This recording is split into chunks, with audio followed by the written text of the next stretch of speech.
मैं ना ख्वाब बहुत देखता हूं, लेकिन उसे पूरा नहीं कर सकता क्योंकि टैलेंट नहीं है। लेकिन इसके लिए ना कभी डिमोटिवेट नहीं हुआ, क्योंकि दिल्ली से पैंचो दिल्ली वाले ना सारे मोटिवेटेड घूम रहे हैं। हमें पता है कि हमारी औकात 5 रुपए की भी नहीं है, लेकिन बातें 5 करोड़ से नीचे की नहीं करते हैं। हम इतने मोटिवेटेड है ना कि हमारी बात अगर बांग्लादेश की आर्मी सुन लेना तो वो भी अमेरिका कब जाने की सोच लेगी कि करना ही क्या है। सही तो कह रहा लौंडा। 10 लौंडे लेके चलेंगे अमेरिका और जाते हो बुड्ढा है ना ट्रंप, उसमें कर देंगे चाटे चेक। जैसी उसकी फटी कब्जा ले लेंगे, सिंपल। और हम दिल्ली वाले ना मोटिवेशन के साथ साथ हम में कॉन्फिडेंस भी फूट फूट के भरा हुआ है। जैसे दूसरे शहर वाले ना इंटरव्यू में रिजेक्ट होने के बाद बोलते हैं कि मैं ही इस कंपनी के लायक नहीं था, शायद मुझ में ही कुछ कमी थी। पर हम दिल्ली वाले, ये कंपनी भी तेरे भाई को अफोर्ड नहीं कर पाई बहनचो, क्योंकि हमें लगता ही नहीं कि हम में कोई कमी है। हम तो बेस्ट है, कमी शायद अगले में थी। और मैं ना कुछ ज्यादा ही मोटिवेटेड हूं। मैं इतना मोटिवेटेड हूं कि अपने सपने टूटने पे खुद ही दिल को समझा लेता हूं कि कोई बात नहीं यार। क्योंकि देखो, जब मैं छोटा था तो मुझे बनना था क्रिकेटर, लेकिन जैसे जैसे बड़ा हुआ पता चला टैलेंट नहीं है। मैंने कि कोई बात नहीं, ऑल इज वेल। अब तू डॉक्टर बनेगा, लेकिन फिर 10th में इतने मार्क्स ही नहीं आए कि साइंस ले सकूं। मैंने कि कोई बात नहीं यार, वैसे भी चूतिया तेरे बस की पढ़ाई थी भी नहीं। अब तू कर 12th के बाद दिल्ली यूनिवर्सिटी के मजे। और मैं आपको बताऊं, ये ड्यू में पढ़ना ना दिल्ली के हर बंदे का सपना होता है। तो 12th में मुझे भी ऐसे सपने देखने वाले ना कुछ दोस्त मिल गए। वो होता है ना, ग्रुप बन जाता है एक ही सपने वाले, बस। तो हम सबने मिलके बनाया एक प्लान कि कॉलेज पहुंचते ही सबसे पहले बनाएंगे वहां जाके एक गैंग, जिसका नाम होगा दिल्ली के चीते। और इस गैंग की होगी एक खास बात कि इसके हर मेंबर के बाल यहां तक होंगे लंबे और गर्दन पे यहां चीते का होगा टैटू। लेकिन एक मेरा दोस्त अगले ही दिन टैटू बनवा के आ गया, वो भी चीते का नहीं, कुत्ते का। मैंने भी सुन बे चूतिए, हमने क्या डिसाइड करा था कि गैंग का नाम होगा दिल्ली के चीते, ना कि दिल्ली के कुत्ते। कुत्ता बनवा के क्यों आ गए बे? कहता है यार बहुत फुद्दू था यार वो आर्टिस्ट, चीता बनाते बनाते उससे कुत्ता ही बन गया। कह रहा पर कोई नहीं, उपाय ढूंढ ले इसका, कल जाऊंगा इसके नीचे ना लिखवा दूंगा कि ये चीता है, कुत्ता नहीं। मैंने कहा वाह गुरुदेव, बहुत इंटेलिजेंट। लेकिन ना इन सब भसोड़ी के चक्कर में हमने पढ़ाई नहीं की, क्योंकि हमें लगा कि देश में सर्व शिक्षा अभियान है, तो स्कूल की तरह ही ना कॉलेज में भी एडमिशन मिलना तो हमारा हक है यार। तो फिर वो एग्जाम भाई खत्म, और पहली बार मैं अपने किसी सपने के ना बहुत करीब आ गया था, इतना। लेकिन ये सीबीएसई वाले रिजल्ट ही डिक्लेयर नहीं करते यार। तो मैं अपने कुछ दोस्तों के साथ सीबीएसई ऑफिस पहुंच गया कि हाँ भाई क्या सीन है भाई, रिजल्ट क्यों नहीं डिक्लेयर कर रहा? तो कॉन्फिडेंस देख रहे हो, जैसे कि हम ही टॉप ही करने वाले थे, बस अभी न्यूज़पेपर में नाम छपने वाला था। लेकिन फिर आया वो रिजल्ट का मनहूस दिन, सारे सपने फिर से गए टूट, क्योंकि आधे लौंडे हो गए फेल और बाकी जो पास थे ना बस पास ही थे। और तुम्हारे भाई का आया था कंपार्टमेंट। लेकिन पता है ना, दिल्ली वालों में टैलेंट हो ना हो, कॉन्फिडेंस बहुत है। मैं कंपार्टमेंट की मार्कशीट लेके ड्यू में एडमिशन लेने पहुंच गया बहनचोद।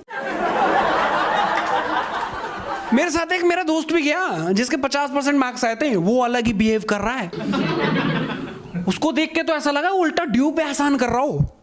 वो लाइन में नहीं लगा एडमिशन के, साइड में कुर्सी पे बैठा है यूं, कह रहा सुन प्रिंसिपल को बोल जाके कि मैं एडमिशन लेने आया हूं, मेरा फॉर्म लेके जाएगा। और हाँ बीकॉम चाहिए, वो भी किरोड़ीमल या एसआरसीसी कॉलेज में ही बस। मतलब वहां एडमिशन चाहिए थे जहां के कट ऑफ 100% आए थे। मतलब यहाँ मेरे साथ लाइन में लगे हुए ना 90% मार्क्स वाले लौंडे भी डरे हुए हैं कि भाई साहब एडमिशन भी मिलेगा कि नहीं, और हम अलग ही लेवल के आग मूत रहे थे। तो इतने में ही मेरे पीछे जो लाइन में लगा था ना, वो बंदे ने मेरी मार्कशीट देख लो, चिल्ला पड़ा, आपके तो कंपार्टमेंट है। मैंने कहा हाँ तो बहनचो। ये सुनने के बाद आसपास के 10 लौंडे मेरे पैरों पे गिर गए कि गुरुदेव। और बाकी भीड़ ना मेरे कॉन्फिडेंस के लिए भारत रत्न दिलाने की मांग करने लगी। कह रहे एडमिशन छोड़ो, जंतर मंतर चलो, पहले भाई को यार भारत रत्न दिलाओ यार, अलग ही लेवल का कॉन्फिडेंस है।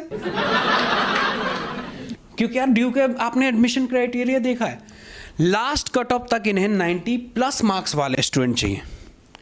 मतलब 90 तो इनका वर्स्ट नंबर है।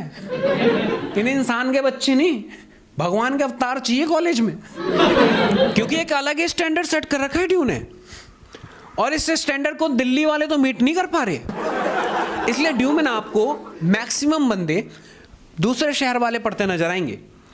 दिल्ली के लौंडे तो आपको भौवें कटवा के और टैटू बनवा के ना सीपी और सरोजनी के मार्केट में काम करते नजर आएंगे। कि खत्म हो गया सारा माल, खत्म है, 250 में। अरे बहन जी आप भी ले जाओ यार एक। और बाकी कुछ कर गुजरने का कॉन्फिडेंस लेकर जीने वाले लौंडे साउथ एक्स पहुंच जाते हैं। साउथ एक्स के बारे में पता है सबको? मैं बताता हूं, ये एजुकेशन हब है दिल्ली का। अरे आपने वो पैम्पलेट देखा होगा शौचालय के बाहर कि 10वीं और 12वीं फेल सीधा ग्रेजुएशन करे। हाँ, यही करवाते हैं। यहां पास नहीं देखते हैं, बच्चा चाहे फेल हो या पास, आर्ट से हो या कॉमर्स से, सब डॉक्टर बन रहे हैं। ये सिर्फ फ्यूचर में विश्वास रखते हैं। और यहां ना 60-70 गज के मकान को यूनिवर्सिटी बोलते हैं। वो भी पूरी बिल्डिंग नहीं, क्योंकि वहां एक फ्लोर पे डॉक्टर तैयार हो रहा है, दूसरे पे इंजीनियर और तीसरे पे मास्टर शेफ। मतलब उस यूनिवर्सिटी से बड़ा तो आंगनवाड़ी केंद्र होता है मोहल्ले का। लेकिन वो फुल रिस्पेक्ट दिखाते हैं कि ये रही हमारी यूनिवर्सिटी।